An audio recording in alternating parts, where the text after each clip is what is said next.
us right now. Things Absolutely. are definitely picking up in space. Yeah, as SpaceX engineer myself, part of my job is to help NASA come in and certify the hardware that we're building. So I have been inside of the capsule that's now in space. I've been inside the capsule that, as Jessica Jensen mentioned earlier in the webcast, earlier this week was just in the Dragon clean room, which is down the hallway from us here, which is now in a different building for it to complete high pressure testing. But as someone that has spent the last 5 years working for this mission that we're executing today, it is so surreal to now be performing the parts of testing, of demonstrating with the astronauts. I still remember hearing the comms check on Wednesday of, just pre-flight, making sure that all different the key players in the mission were able to communicate back and forth, as well as to Bob and Doug. And I just got chills whenever I heard that tone of them communicating back and forth to Mission Control. Yeah, well, it was great to see them get off the ground today, and hopefully we see them in just about 10 minutes or so doing this flight test. So we're going to continue to follow along. Again, we're here for the duration. Dragon, SpaceX for timeline. Hopefully we get a call on how quickly we get that test right here.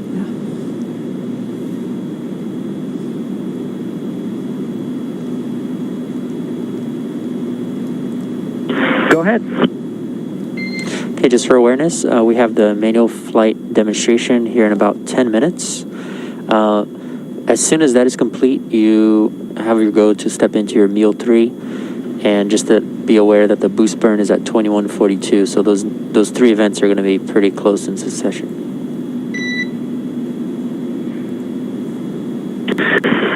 Thanks for the update. Yeah, we were looking at that. I think we're just about changed, so we'll give you a go to come back on board here in about maybe 5 minutes or so.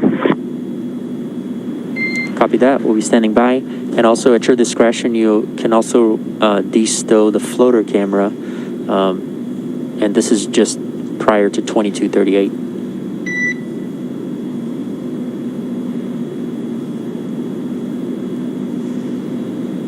All right, so there you heard it. Copy that.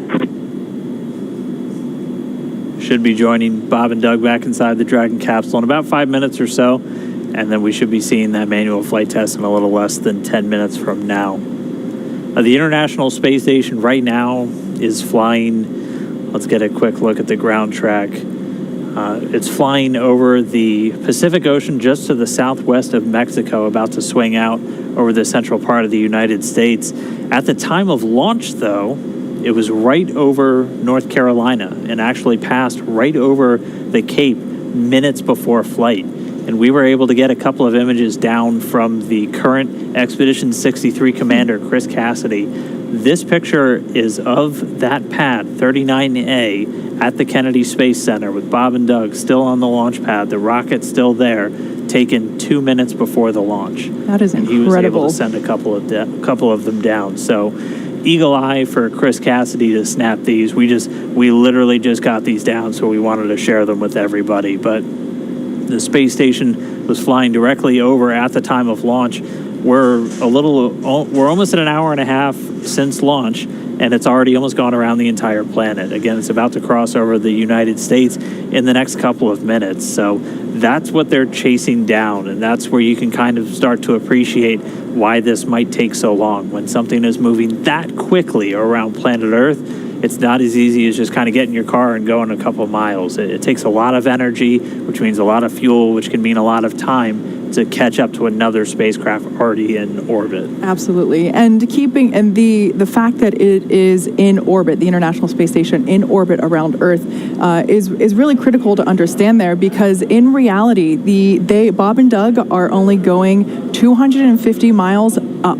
So that's basically the distance from Los Angeles to San Francisco. So when you think about, even though it does take them a long time to catch up to the International Space Station, it's because it's going so fast, and they have to go around planet Earth a number of times in order to chase it down. But in reality, they are not. They are above Earth only about 250 miles, which I believe is a pretty relatable distance for everyone in terms of understanding just how far up they go.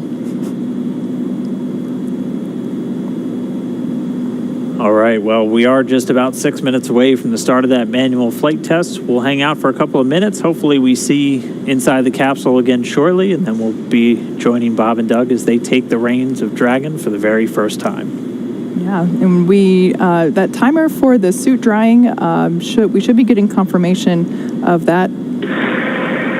SpaceX Dragon for suit drying. There we go. Dragon, go ahead. Jay, our timer shows about 23 minutes for suit drying, and we're holding in 5 Bravo decimal 7 if you're happy with us shutting off the suit fan. Yeah, we concur on the timer, and we are go for you to shut off the suit fan.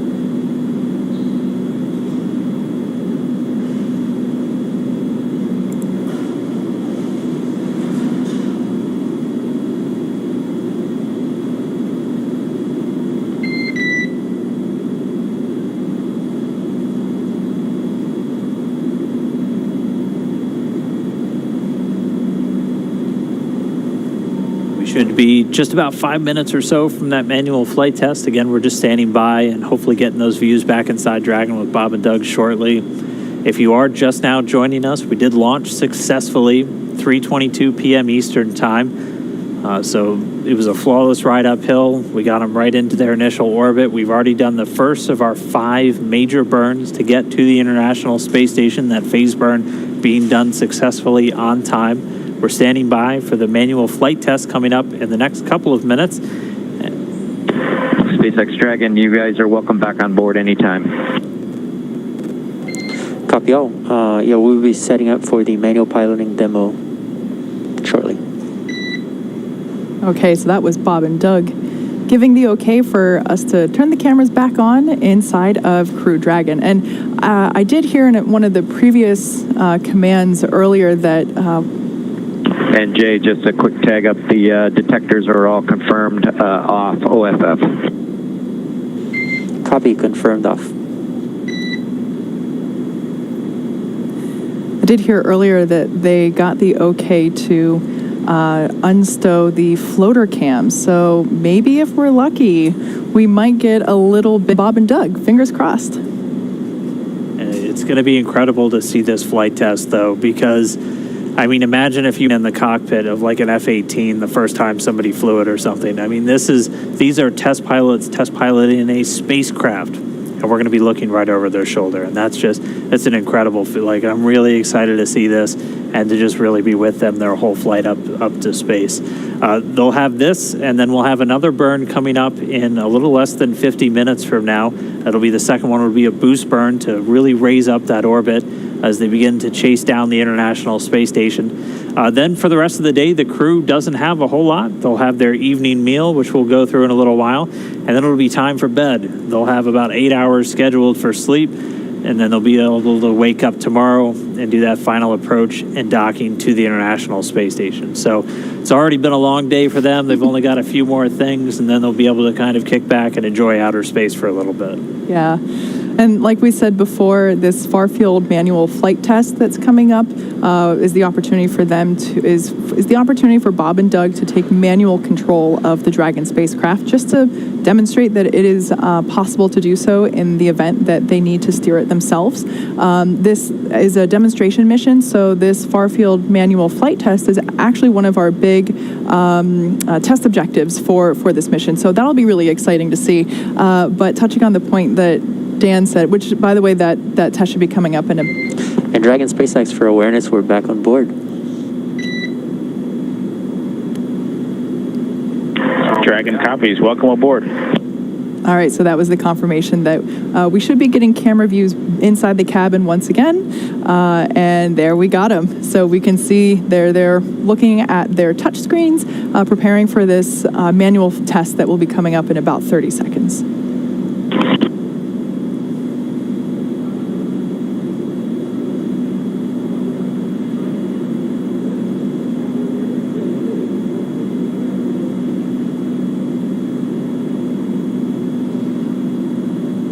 What a sight. I love that we can see right over their shoulders. We can see the screens. Yeah, it's just incredible. If you keep your eye on the displays, the one on the far left will look very familiar to you if you've done that automated, or not, if you've done the manual docking demo that we were talking about a little bit earlier on the SpaceX website.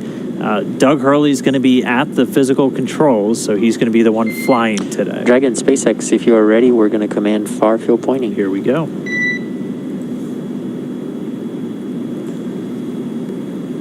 We are ready. Copy. I'll give you the go after the transition is verified. So again, they're going to put Dragon into a far field pointing. So they're going to put it into a special configuration just to let the flight computer know that, hey, this manual flight test is happening, and then the flight computer won't be trying to fight it or adjust the attitude at any point during this. And again, all of the inputs that Doug is going to make as he's doing the manual flying, they're not going to send those final commands to the flight computer. So when they're done, flight computer takes back control of the spacecraft, continues flying on its way to the station. Yeah, so I would imagine that right now they must be really excited to conduct this test. Bob and Doug are test pilots. This is what they live for. And for them to have the opportunity to test out a completely new vehicle, this upcoming test is certainly something that I'm sure they've been looking forward to. So we're just going to continue to stand by. We'll get this test started. We'll be hopefully over their shoulder the whole time, and we'll bring you the results after it's concluded.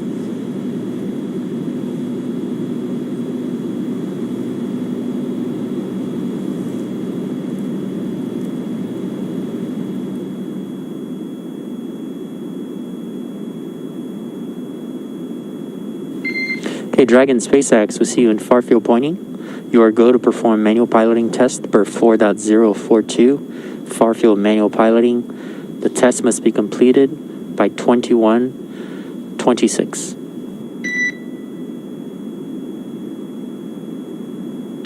Okay, we copy. We've got to go for 4.042. We'll put that in work and understand the test needs to be completed by 21:26 Zulu. Good readback.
This is Mission Control Houston. For those of you watching, Bob and Doug are inside the Crew Dragon vehicle performing the manual flight test. You can maybe see a little bit on the front screens here from the inside cabin. Bob and Doug manually piloting the Crew Dragon. They're in something called local vertical, local horizontal. If you were to orbit around the Earth and not be an LVLH, you'd pretty much be staying at the same attitude as you orbit the Earth. The LVLH attitude pretty much points you towards the horizon, so you can follow the horizon as you orbit the Earth. This is a demonstration that Bob and Doug are conducting now. In the event that they were to take manual control, they can regain their attitude, point it towards the horizon of the Earth. Everything seems to be going according to plan. You can hear some of the Dragon teams saying they might be smiling a little bit as everything's going towards the manual flight test, and right according to plan.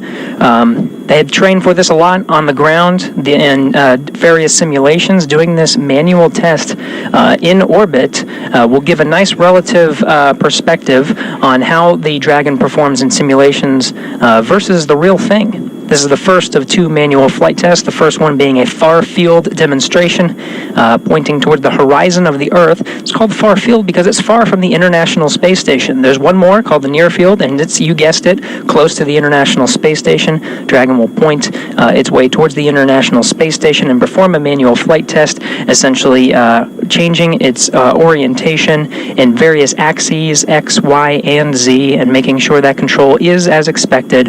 That coming up a little bit closer to docking. Right now, everything's looking good for this manual far-field flight test. From here in Mission Control Houston, we're watching very closely. Back over to you over in Hawthorne. Hey, thanks, Gary.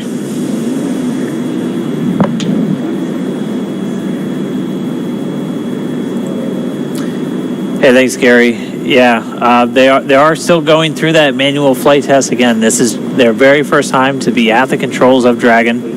They're putting it into that LVLH, so they're literally just using the Earth as kind of their guide point to realign Dragon. So they're essentially flying over it like an airplane when they're in this configuration. The nose cone of Dragon pointed forward into their velocity vector, so the direction that they're going. And then the bottom of the spacecraft, or essentially where Bob and Doug's feet are when they're in their seats, is pointing back down towards the Earth. So they're just sending commands to the thrusters, primarily those service section thrusters. There's 12 of them around the lower part of the Dragon spacecraft that are used for what we call attitude control, which is what they're testing out right now. And they're just going to continue to do this, and this is really their last major task for the day. And it has been a day for sure. After they perform this test, they will have the opportunity to have their evening meal. We'll talk more about that in a little bit, but it's safe to say that if I were an astronaut, I would definitely have an appetite right now, and I would most certainly be looking forward to having my dinner. Yeah, our video views on board Dragon will be a little broken up over the flight there. We'll obviously get a lot of great views of the spacecraft on its final approach to the International Space Station tomorrow morning, which we are going to be looking forward to. Again, it's about a 19-hour trip from launch till docking. We'll be looking forward to that docking tomorrow morning.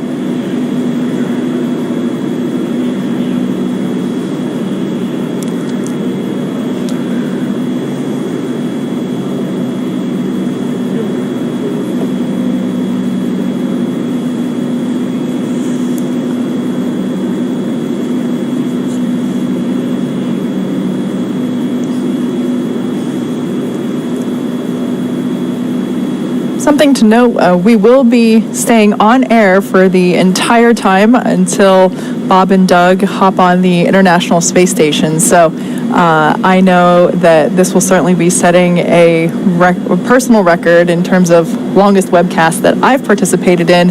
I think second place was the Demo 2 Splashdown, or excuse me, the Demo 1 Splashdown webcast. But yeah, we will certainly be live this whole time, bringing you updates from Bob and Doug as they approach the International Space Station and eventually climb on board. Yeah, we'll be live even overnight as they go through their sleep period. Be bringing you just some highlights from throughout the day, including what we're seeing right now. And then we just really want to stay with them the whole way just to make sure everything is going well with their flight as they make this historic first trip on a commercial spacecraft to the International Space Station. But right now, we're back inside the cabin. Doug Hurley on the left there, Bob Behnken on the right. Doug Hurley sending inputs to the Dragon spacecraft through that touchscreen and then manually adjusting. You can see right in the center of his crosshair, it looks like the screen is kind of split in half between light and dark. The light part of the screen in the bottom, that's planet Earth.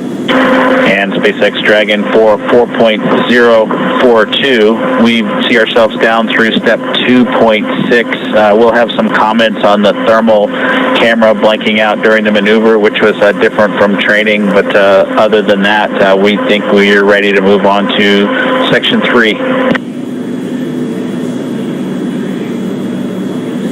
Copy. Yeah, we saw those flickers as well. And we are ready to copy your words and copy you're moving into section 3. Okay, we're going to go ahead and pick up in section 3. Here comes Farfield Coast. Copy.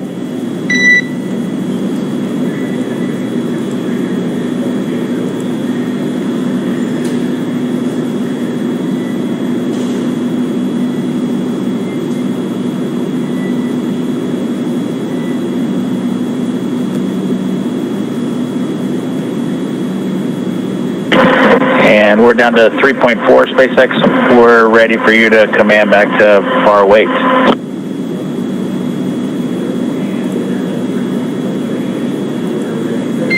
Copy.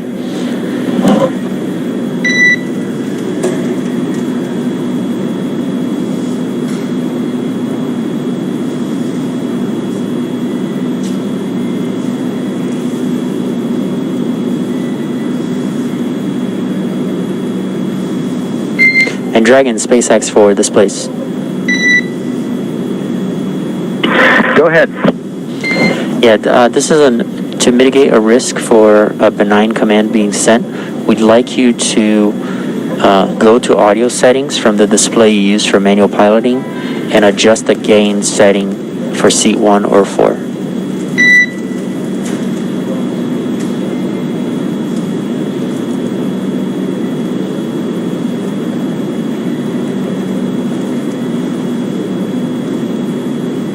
Okay, that's complete, and I did it on seat 1.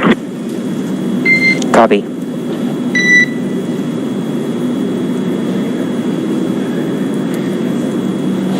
And expect the transition to far wait momentarily.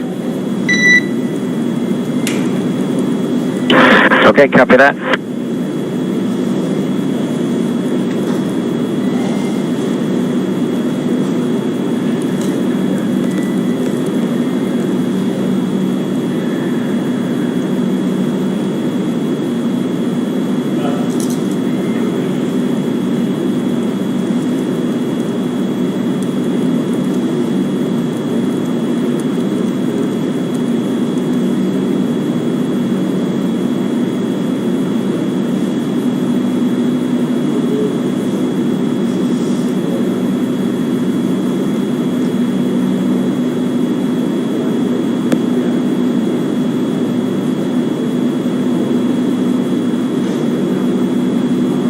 And this is the team coming to you from Hawthorne. It does look like they've just about wrapped up this manual flight test. So again, we're able to watch Doug Hurley, the commander of Demo 2, take control of the Dragon spacecraft using those touchscreen displays. At this point, they're handing control back to Dragon's flight computers, and that'll be the last major task for them other than dinner. Yeah, so as we can see on their screens there, they are completing, and like we mentioned before, we do have a simulation available online if you want to check out what it's like to steer Dragon manually yourself. Just go head on over to, I believe it's iss-sim.spacex.com. Yep, that's the one. And at this point, you've seen what the actual Dragon controls look like, so the ones online will look very familiar. Looks like we did just lose that ground station connection, so the video drops out inside the cabin. But that's one major flight test in the book. That's one of our major milestones for this mission. Again, it's a demonstration mission, so we're trying to really put the Dragon spacecraft through the paces. The next thing that's going to be coming up for them is their first meal on board Dragon. Yeah. So just real quick, that view that you see there on your right-hand side, that's coming to us live from the International Space Station, Bob and Doug's ultimate destination for this particular mission. Dragon SpaceX, you are now back in Farway. You're welcome to start your meal at your discretion. We've reconfigured interior cameras to no interior, and enjoy your new spaceship. Wow, we are definitely doing that. Yeah, let us do a little housekeeping and get a little bit of dinner, and we'll call you back and bring you on board once we get everything cleaned up. But it's been a spectacular spaceship so far. Congrats to the Dragon teams and obviously everybody there in Hawthorne that's done all this work to get us up here. Thanks, guys. Boost burn is in 30 minutes, and next time you'll hear from us, it will be with Laura.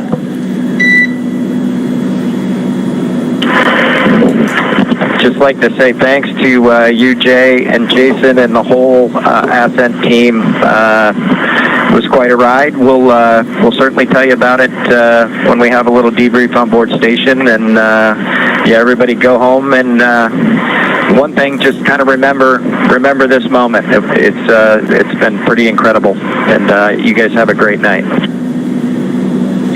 Thanks. You too, and we'll be following along.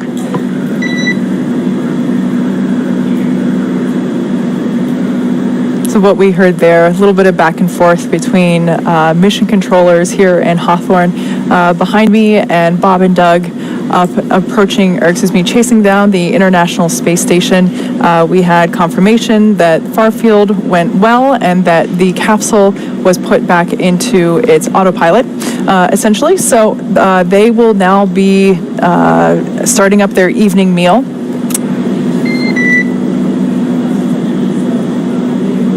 Okay, guess there was no comms there. So like I said, they're going to start their first meal on board Dragon. They have enough food on Dragon for 12 meals, along with the snacks for the trip up. As we heard Bob and Doug describe before launching, the food is similar to MREs, or meals ready to eat, which that's what they consume during their time in the service with the military. So their MREs are essentially prepackaged meals that are ready for consumption without any heating or addition of any ingredients. They, of course, also have about 30 liters or 8 gallons of water up there with them.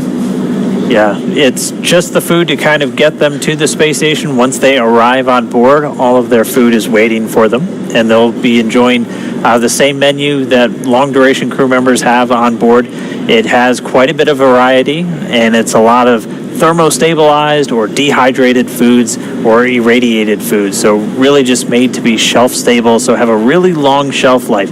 A lot of the food that flies to station is good for at least 2 years, and they're able to extract a lot of the water from the food before they fly it, which saves on weight, and we all know that weight means more fuel, which means more money when we're launching things into space.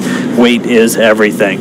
And once they're on board, they can just add water back into the food through special water dispensers on board the station and just heat it up. And they have everything from shrimp cocktail to they get pretty cool holiday meals. I know they always get turkey and stuffing and things like that on Thanksgiving, so they'll just have that once they get on board. Yeah, it's really interesting to hear what kind of food is available on the International Space Station. And depending on your mission as an astronaut, you could be up there for a few weeks or a few months.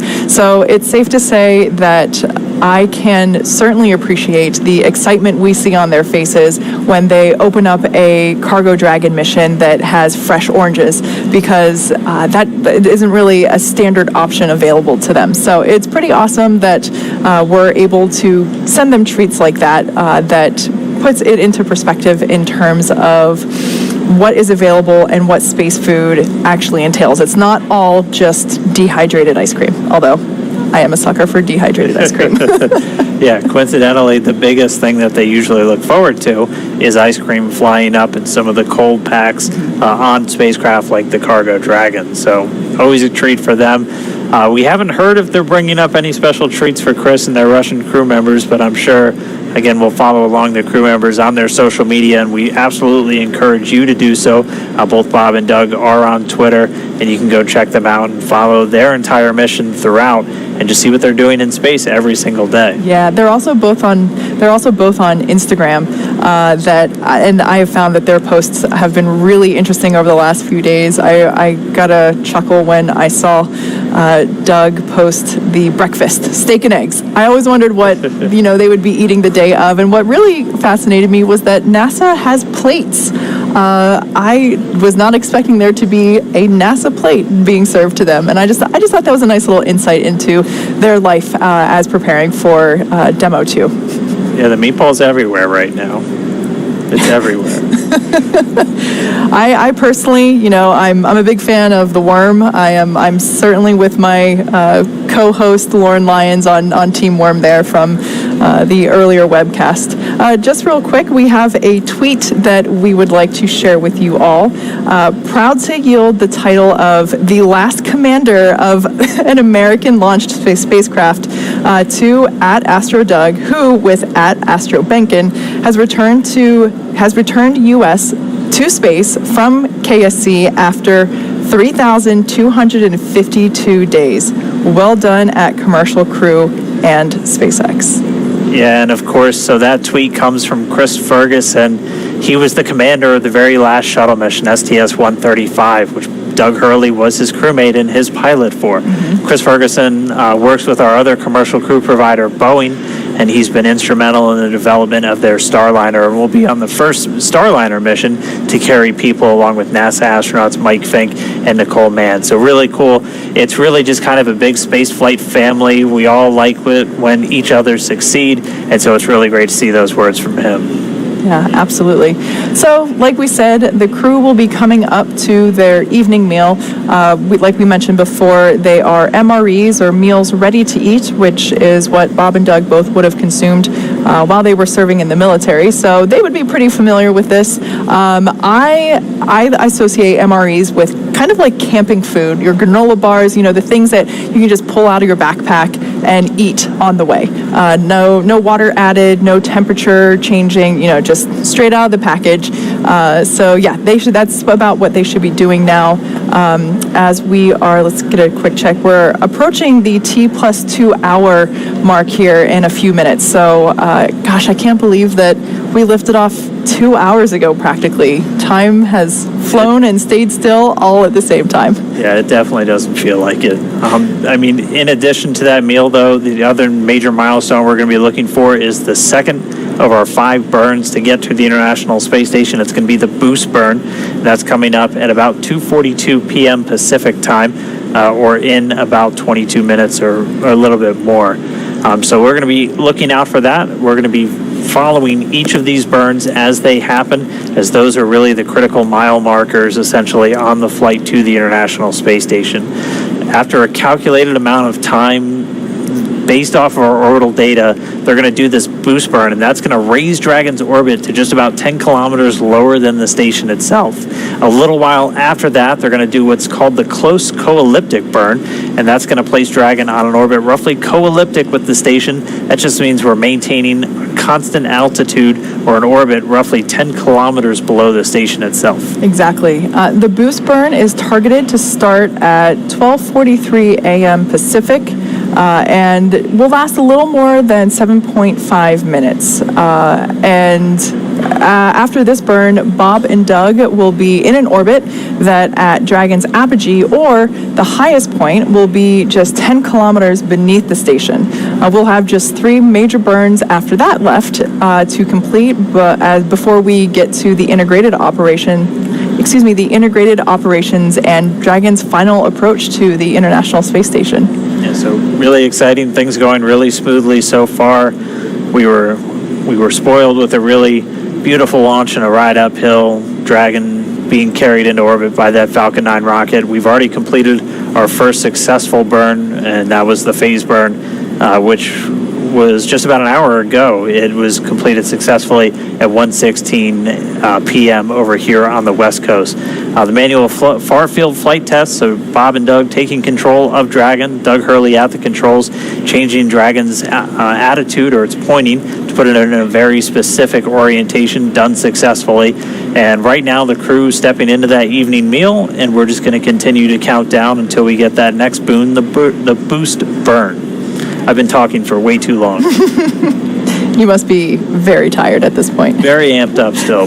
We've got Americans in space on an American spacecraft. They'll launch on an American rocket from American soil. So, I mean, it's a great day so far. And we've got a long flight ahead of us still, and a lot of things that we need to do in order to make it to the International Space Station on time, but everything going really smoothly. It actually looks like they're getting ready to do a handover inside the flight control room here in Hawthorne, and I know the teams over in Houston also getting ready to do that handover.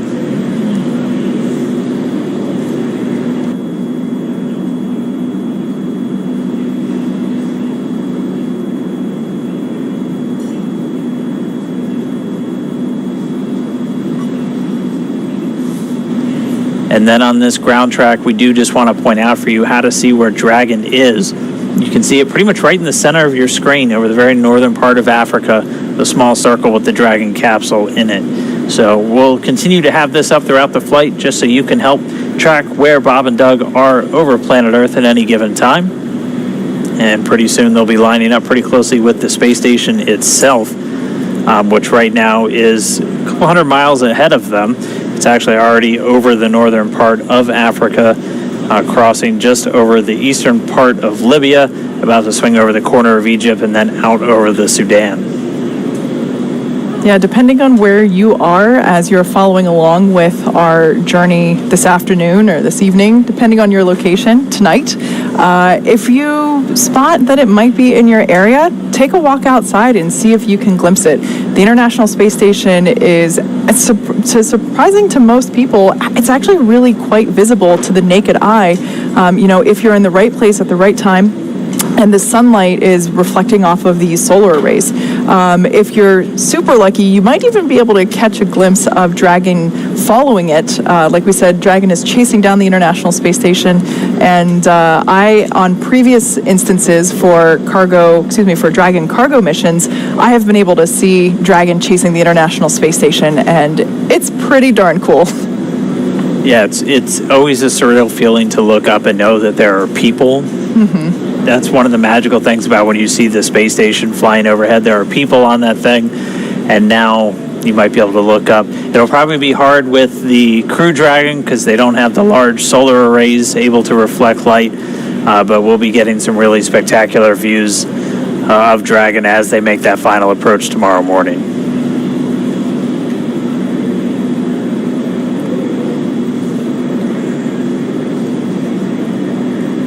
But for right now, things a little bit quiet. We are a little over 17 minutes away from that boost burn.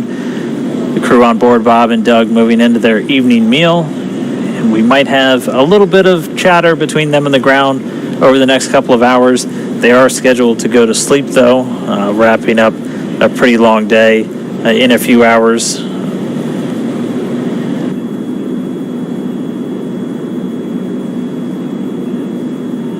That boost burn that we were talking about, we're looking for that to start at 2:42 p.m. Pacific, so in almost exactly 20 minutes.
This is Mission Control Houston. You're getting a live look at the inside of the International Space Station Flight Control Room.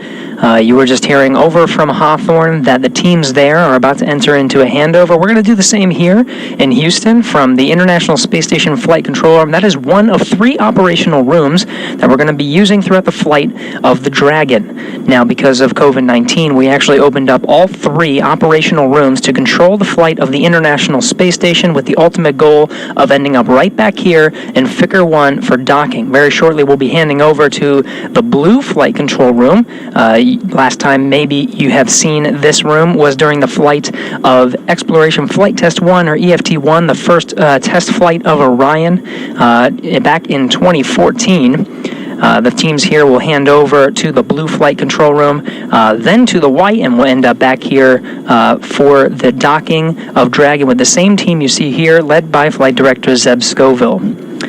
Zeb Scoville gave some kind words to the teams here of Orbit 2 that oversaw the launch and took part in this historic mission today, and offered some congratulations to the SpaceX teams over in Hawthorne, congratulating them on a job well done and setting a new standard for the future of operational missions. Really looking forward to not only commercial flights, but ultimately this is maybe what the moon looks like. Now, Chris Cassidy aboard the International Space Station is about to enter into his designated sleep period. He's shifting a little bit from Bob and Doug, entering into his sleep a little bit earlier than the 2 crew members aboard Dragon are. But just before entering into this sleep period, he was able to say some kind words to Bob and Doug, even make a joke, and I'm paraphrasing here, that I think they just wanted to delay so they didn't have to do the cleaning duties aboard the space station today. Saturday is usually designated for cleaning the space station. Bob and Doug taking their time getting to orbit, but ultimately getting up there today. Everything going according to plan. So again, flight control teams here in Mission Control Houston about to hand over to the new teams over in the blue flight control room. We're counting down to the Dragon boost burn. We'll be following every step of the way, entering into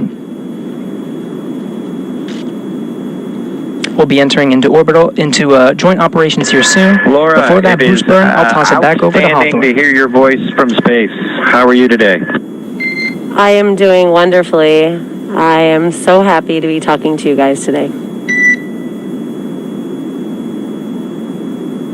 Yeah, it's great. It's great to hear your voice, and we're ready for the boost burn words. Yes, Doug, SpaceX is go for the boost burn, and you can monitor per your displays. Copy, go for the boost burn.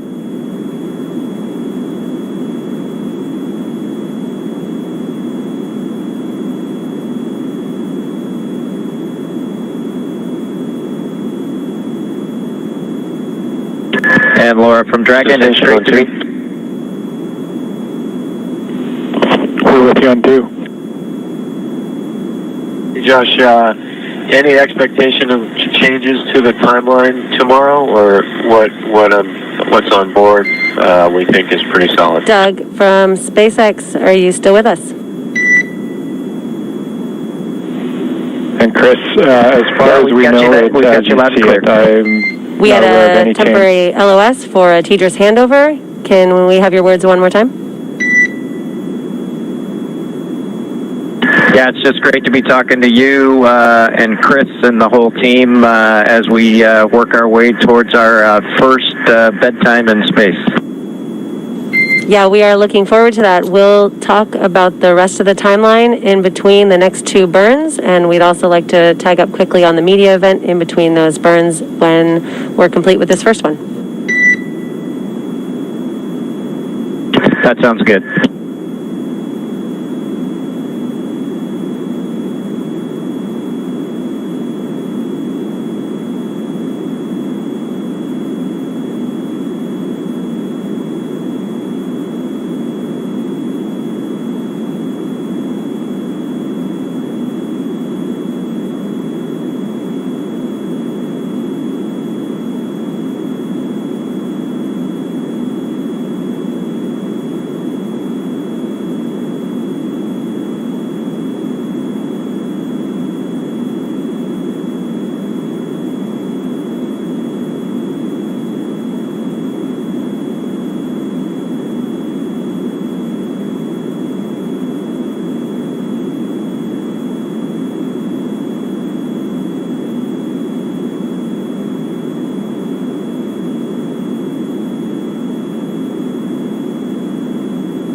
So we are a little over 9 minutes now away from that boost burn. You heard the oncoming core here in Mission Control in Hawthorne talking to the crew, Bob and Doug. They're about 9 minutes away from that boost burn. In 2 minutes, we're going to hear them do what's known as a slew or a maneuver to the burn attitude. So the Dragon spacecraft will reorient itself to be in the proper attitude to fire the Draco thrusters in the correct direction for this upcoming burn. The boost burn is going to last about 2.5 minutes is the planned timeline for it, and that's going to just raise Dragon's orbit up until it's about 10 kilometers lower than the station itself. It won't be 10 kilometers directly below, but its overall orbit will be at an altitude of about 10 less than the International Space Station. Yeah, like I said before, that burn is targeted to start here in exactly 10 minutes, and it'll last a little more than 7.5 minutes. But yeah, after this upcoming burn, we'll have just 3 more burns left before we get to the integrated ops operations for Dragon's mission to the International Space Station. That's right. So we'll have this burn, and you heard them refer to a media event. We might be having Bob and Doug bring us inside Dragon just to offer a couple of words. So we'll be keeping an eye on that. It all depends on just kind of how they're feeling for the rest of the day. But they are just wrapping up their first meal. We'll have this burn, and then pretty soon it'll be time for them to actually go into their sleep schedule. They try to not do any of these burns as much as possible while the crew is asleep because you can hear those thrusters firing. They're loud. We actually were able to hear what it sounds like when those thrusters fire. When we were up in the crew training room, they have this really cool setup where they just have a speaker where they've recorded what those Draco thrusters firing sound like. So the crew already knows what to expect, what they're supposed to be hearing when this vehicle is firing off those engines. So they're going to be just kind of monitoring. They're getting all of their insight into the burns, how it's going, when it's happening, through those displays right in front of them. They don't have to do anything. Everything is automated with these burns. It's just Dragon charting the course to station all on its own. Exactly. And as we've said before, everything about approaching the International Space Station is a highly choreographed dance, essentially. Nope, no comms there, false alarm. And these burns that we have, it would be easy to assume that the only thing that you're planning for is the hardware. And now we are taking into account in this choreography is the sleep schedule and the eating schedule of Bob and Doug, which, like I said before, we really want them to be as well rested as possible and happy whenever it is time to begin the approach to the International Space Station. So the fact that, as Dan just said, that we try to coordinate the scheduled sleep, like I said, they're scheduled for 8 hours. Once the fact that there's a strict 8 hours in the choreography based on a little bit around where these burns take place, because we want them to be rested, and that would very likely be something that wakes you up. Yeah, but for now, we're just going to continue to stand by for a few more minutes. Should be just about 5.5 minutes per the timer from that boost burn beginning. And again, it's going to be a couple of minutes of those thrusters on the Dragon spacecraft firing. This is what we consider a delta velocity burn, so a change in Dragon's velocity, which you do in order to change its orbit. You need to change your velocity anytime you're going higher or lower in orbit over planet Earth. And so it's going to be using those forward bulkhead thrusters. And so those are the 4 thrusters in the very top of Dragon, which were covered up by the nose cone prior to that being opened right after we got on orbit. And then it'll use those service section Dracos just to maintain a good attitude, make sure it's pointing in the correct direction while this burn's underway. So we should be under 5 minutes away. We'll be standing by. Hopefully we get our second of 5 burns in the book in just a couple of minutes. And then it'll be just kind of the last few items for the crew to do before they head into their sleep period.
So here at the T plus 2 hour and 19-minute mark, we are about 2 minutes away from, or excuse me, we're approaching, we're coming up to the close burn.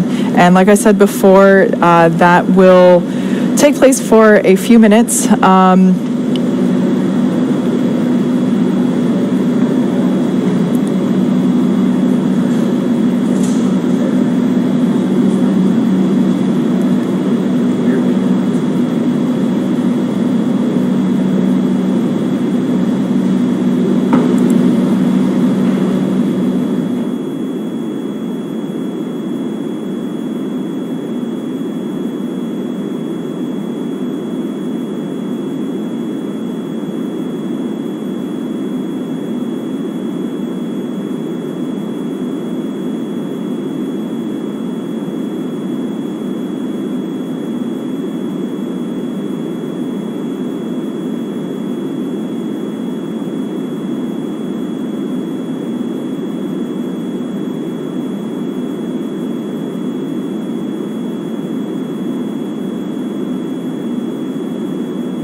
Dragon SpaceX for boost burn performance.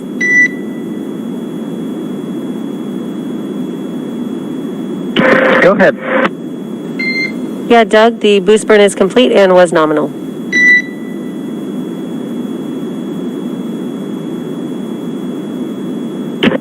Dragon copies, nominal boost burn.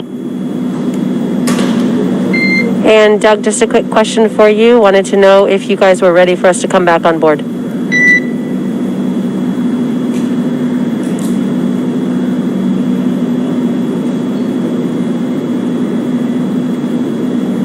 Yeah, we're enjoying some dinner, but you are welcome on board. Copy. We'll enable the video. All right, so everything that we had there was all good news, confirmation that the boost burn was nominal. And again, that was intended to raise the orbit to just 10 kilometers lower than the station. So it hasn't caught up to the station just yet, but in terms of the relative orbit, the Dragon capsule should now be roughly 10 kilometers below the International Space Station. So that's in contrast to only being 10 kilometers below the station during Dragon's apogee, or let me back up a little bit. Will be the next major event that we'll have will be the close co-elliptic burn. So good news that the second of the 5 major burns that we have was nominal. We also heard there that Bob and Doug are in progress with their evening meal, and maybe we'll be able to get some cabin shots of them enjoying their MREs.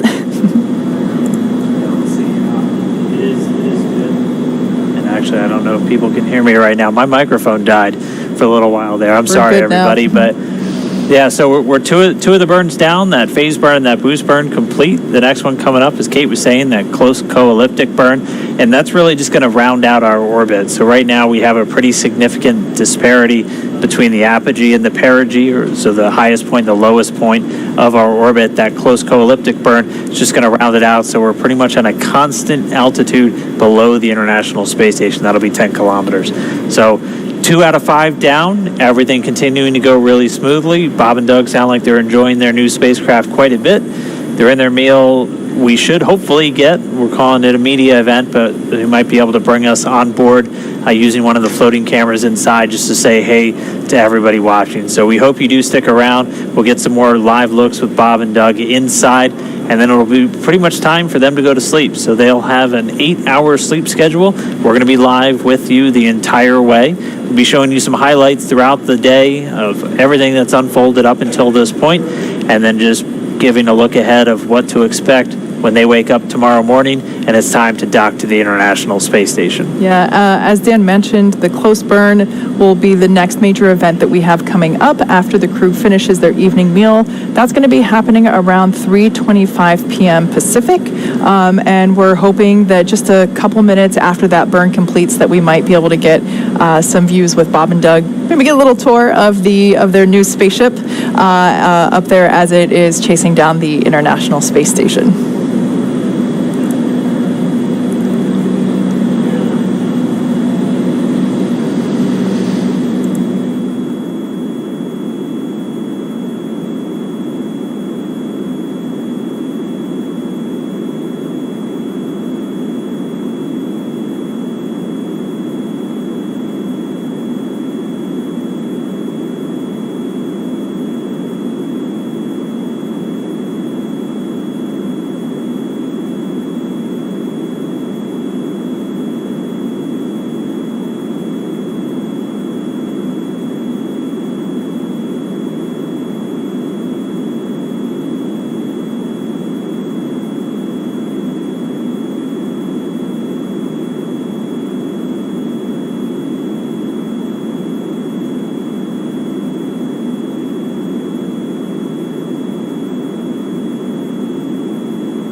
Dragon SpaceX for next steps, media event, and the thermal imager flickering.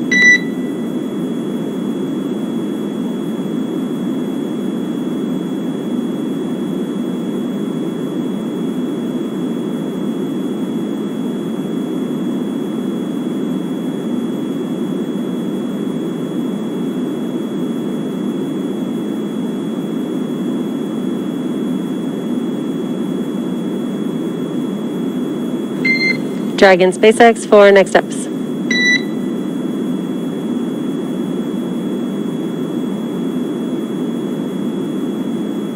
Go ahead. Yeah, I was wondering if you had had a chance to get the floater media camera out in preps for the media event.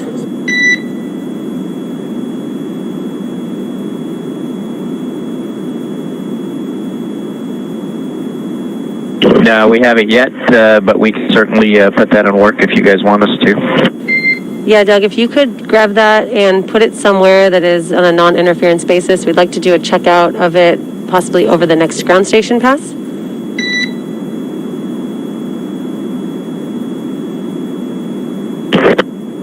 Okay, Bob's going to go grab it right this second. Okay, that sounds great. The next pass is in less than 5 minutes, so that would be perfect.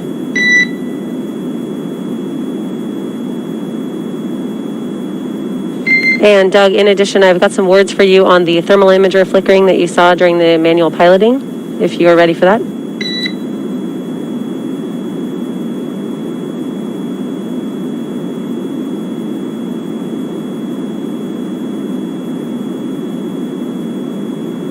Yeah, go ahead. Yeah, per Nav Andrew, this is a nominal feature of the camera, and the camera is doing a self-correction, and meaning that the camera has not yet reached thermal equilibrium. And after power on, it takes about an hour after the cameras turn on to reach that thermal equilibrium. So from power on, you can expect that thermal imager to flicker every once in a while for the thermal equilibrium.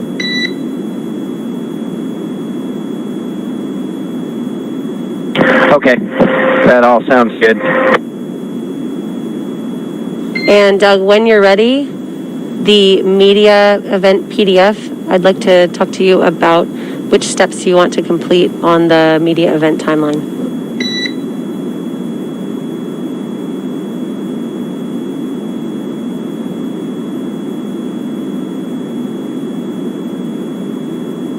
Okay, let us pull it up.